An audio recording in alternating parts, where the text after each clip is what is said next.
교사할 때랑 지금 이제 교장 선생님으로 퇴임을 하시는데 교장 선생님이랑 차이가 있나? 제가 이 질문을 이렇게 드린 이유가 저는 교사에서 이제 교장으로 왔잖아요. 했는데 어떤 사회적으로 인식이 다른 거예요, 이게. 그러니까 교사할 때 어떤 일을 할 때와 그러니까 교장으로서 뭔가 할 때는 다르더라고요, 이렇게. 교사일 때는 아이들만 바라봐줘요, 눈높이가. 네네네. 근데 이제 교감이 됐을 때는 이제 선생님들도 조금 아우르고, 네. 교감일 때는 아이들보단 주로 교사들 마음을 어루만지고 교사의 시선으로 봤다면, 교장은 아이들도 봐야 되고, 교사도 봐야 되고, 학부모도 봐야 되고.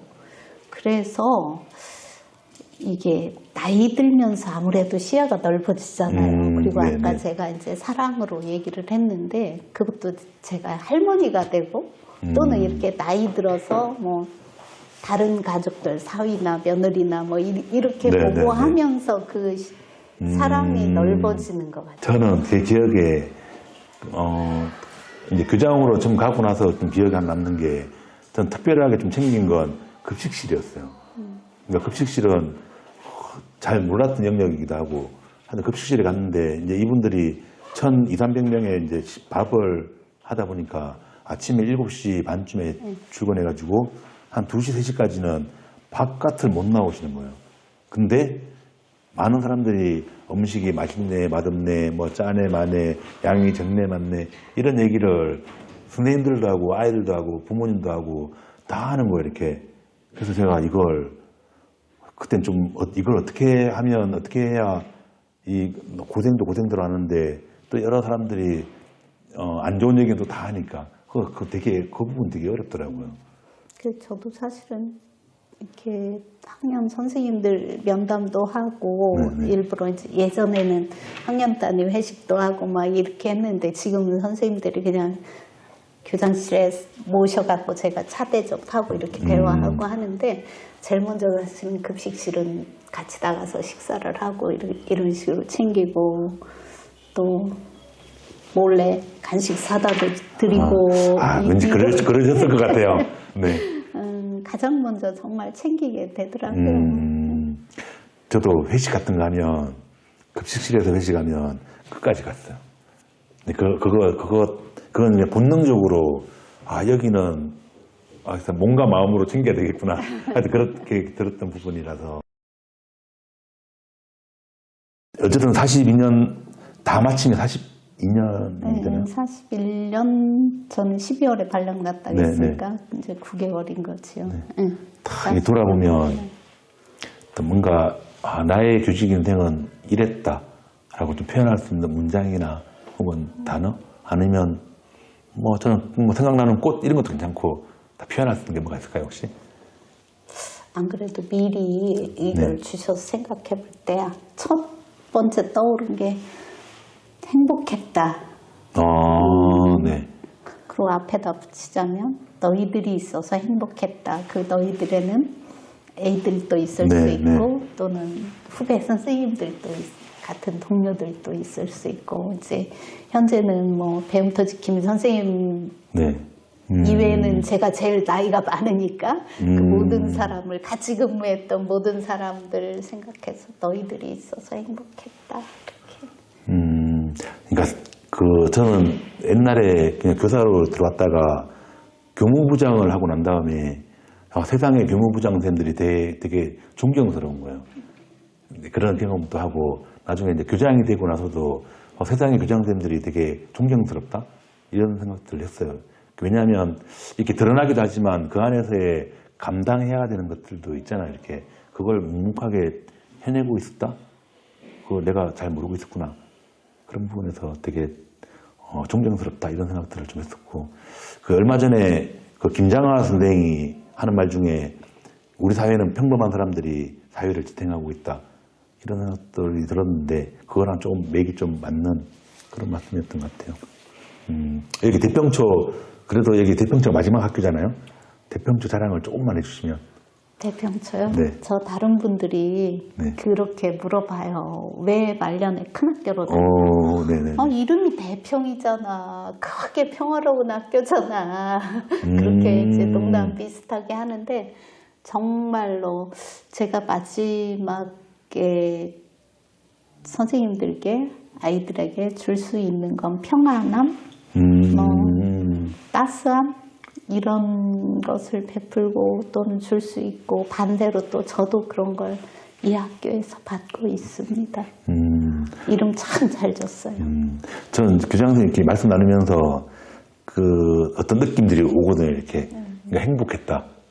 그대들 때문에 행복했다. 이런 말씀을 해주셨는데 그 말씀이 이렇게 좀 이 학교 구성원들에게도 물론 아마 평상시에 말씀과 행동으로 보여주셨을 테지만 좀 전해졌을 거라는 생각도 들고 그래도 마지막으로 이렇게 영상으로 나오면 역사에 남잖아요.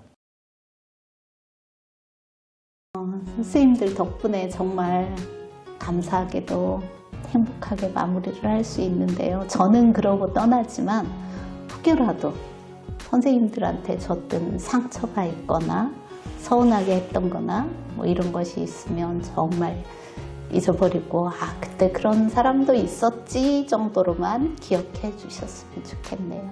선생님들 덕분에 행복하게 마무리 잘합니다. 감사합니다.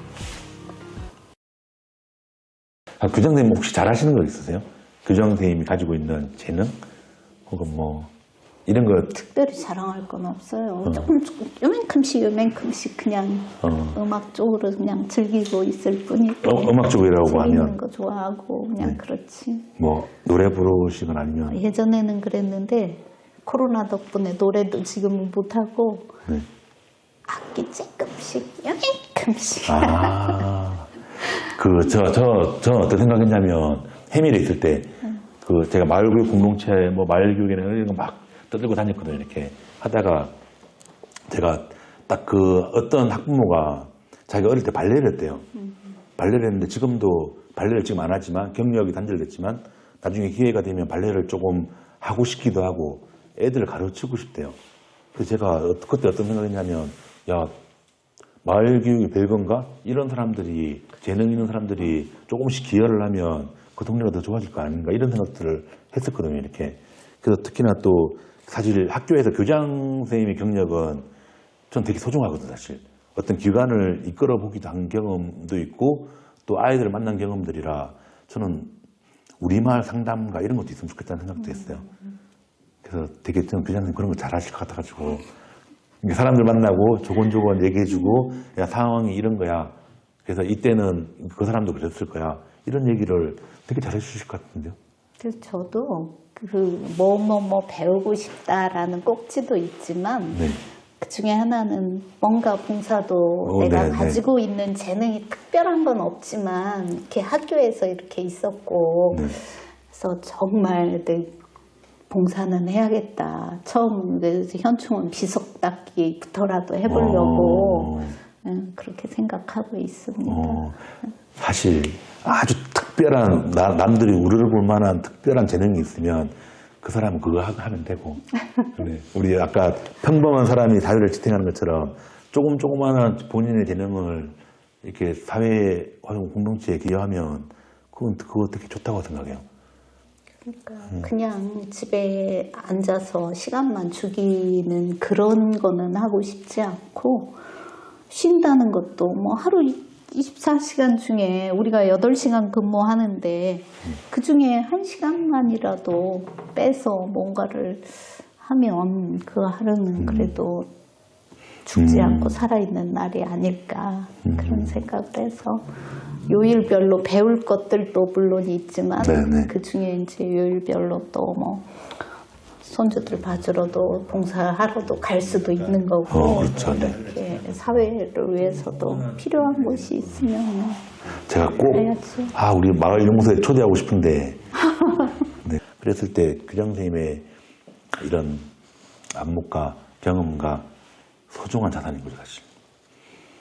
그러려면 시골로 가야 돼. 아니 여기 그러니까 도시형 마을교육 그때 꼭 초대하면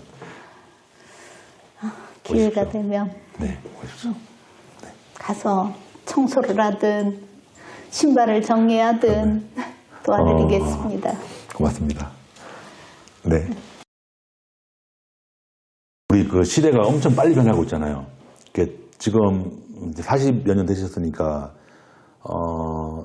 교직에 있을 때 전 초등학교를 입학한 사람이기도 하고, 사실은 더 젊은 선생님들도 있는데, 이 젊은 선생님들에게 또 당부하고 싶은 말, 하고 싶은 말이 있으신가요? 저는 지금은 모토가 선생님들이 행복해야 아이들도 행복하다. 우리 때는 선생님은 무조건 희생이었어요. 아파도 목소리가 안 나와도 학교가 나오고 막 이랬었는데 지금은 그거는 선생님들이 너무 잘 찾아. 제일 염려스러운 거는 우리 선생님들이 너무 엘리트다 보니까 조금 느리고 부족하고 이런 학생들이 이해를 못해요. 사실은 저도 젊을 때 그랬었고 그래서 모든 학생이 다 100점 맞고 모두 다 공부를 잘하면 이 사회가 어떻게 되겠느냐. 그냥 있는 그대로를 인정해 줘라. 그리고 처음에 사랑이 제일 필요하다 했던 것처럼 꼭 성적 모범적인 바른 생활 이런 것만 갖고 1등부터 몇 등까지 세우지 말고 그 아이가 가진 모습 그대로 사랑해줘라. 그래야 선생님도 마음이 편하지. 내가 쟤를 정말 100점 맞게 만들어야 돼. 쟤를 올바르게 키워야 돼. 이런 생각 갖고 있으면 선생님도 힘들고 애도 힘들고 그럴 것 같아요. 약간 아까 사랑이란 말씀 중에 그러니까 그 아이 그대로 사랑해주라.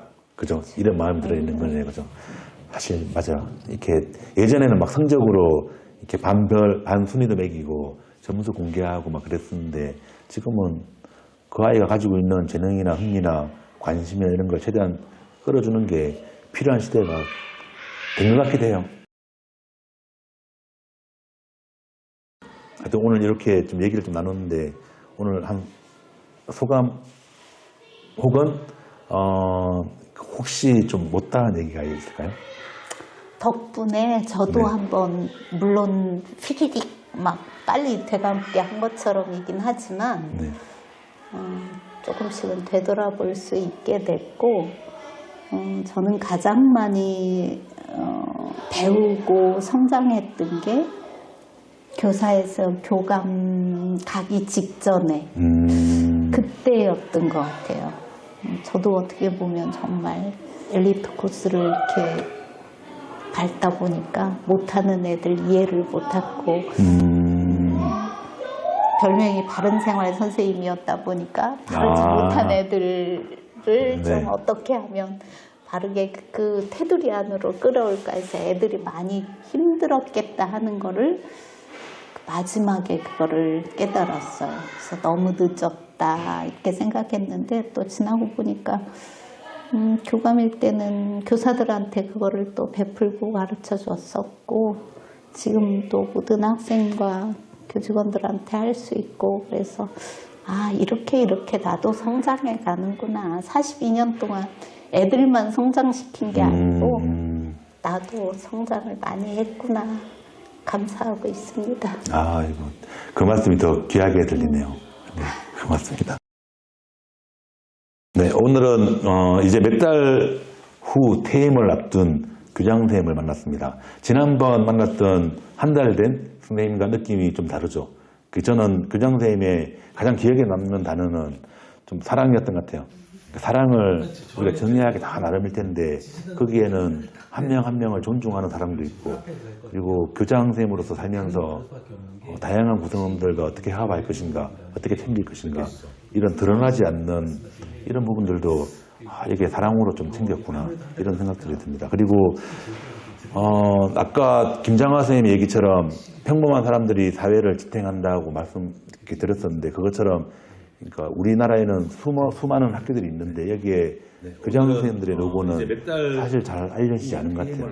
그냥 교장 선생님 이것 때 못해주냐 저것 때 못해주냐 이런 불만만 많은데 사실은 그 안에서 하나하나 챙기려고 되게 애쓰는 선생님들이 있었고 사실은 우리 교육의 가장 맨 앞에서 어떨 때는 비난도 받기도 하고 어떨 때는 뭐 칭찬을 받을 때도 있지만 그런 일을 묵묵하게 해내신 소중하고 소중한 교장 선생님을 만났습니다. 그리고 앞으로 마을교계도 함께 했으면 좋겠다는 생각을 저의 소망을 담으면서 오늘 방송을 마치도록 하겠습니다.